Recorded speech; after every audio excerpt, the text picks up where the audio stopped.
sisi kama Jukwaa la Wahariri Tanzania tunalo jukumu la msingi sana kuhakikisha kwamba haki ya kupata habari kwa wananchi na hasa waandishi wa habari ambao wana jukumu la kukusanya, kuchakata na kuchapisha kwa mujibu wa ibara ya 18 A mpaka cha na da, na kwa mujibu wa kifungu cha 7 kifungu kidogo cha pili cha sheria ya huduma za habari. Ile ibara ni kwa mujibu wa katiba ya Jamhuri ya Muungano wa Tanzania ya mwaka 1977. Siku mbili zilizopita tumekutana na kamanda wa kanda maalum ya polisi Dar es Salaam, Afande Jumanne Muliro, tukazungumza naye kwa utuo kwamba jukumu la waandishi wa habari ni kukusanya, kuchakata na kuchapisha taarifa, na kwa hiyo kuwazuia kuingia Kisutu si jambo jema.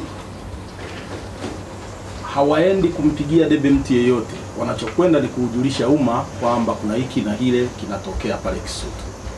Kwa hiyo katika mkutano ule tukakubaliana mambo ya msingi. Moja, waandishi wote wataruhusiwa kuingia tarehe 6 kwenye viwanja vya Kisutu. Wote wataruhusiwa. Lakini ili waruhusiwe ni lazima watambuliwe. Na njia za kuwatambua ziko mbili. Ya kwanza kuna jackets. Jacket inasaidia sana kwamba hata kabla askari hajakufikia anatambua kwamba yule ni mwandishi, limeandikwa press.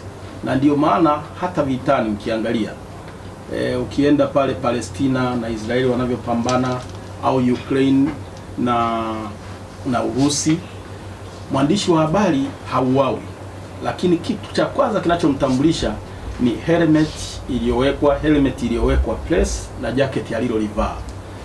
La pili ni kitambulisho, kwamba unaweza kudaiwa kitambulisho, na press card zetu zimeandikwa kwamba kuwa na press card si warrant ya kuingia kila pahala, si ndio? Lakini anaweza akakuangalia askari kwamba kwa kweli huyu namtilia shaka ni mwandishi kweli. Na hapa tunaposema kitambulisho sio press card. Unaweza usiwe na press card lakini ukawa na kitambulisho cha ofisini kwako. Kwa hiyo tujitahidi sana, wakikuomba kitambulisho uwe nacho.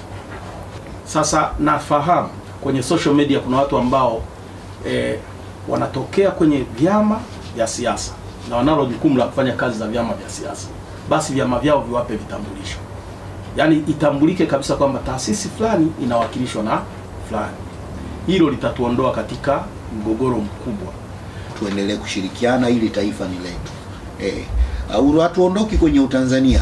Yaani vyovyote vile itakavyotokea, kwanza usalama, la pili utanzania wetu, lakini la tatu kazi yetu ambayo tunajiplaudi ya kwamba sisi kama wanahabari. Baada ya kusema hayo, mimi niwashukuru. Tuko pamoja, tunaamini ya kwamba ujumbe huu wa pamoja baina ya Jukwaa la Wahariri Tanzania pamoja na klabu ya waandishi wa habari mkoa wa Dar es Salaam utakwenda kuweka nguvu kwa pamoja, hasa katika kuangazia usalama kwa wanahabari na kwenda kuzingatia kile ambacho kimetolewa kama kwenye tamko la pamoja.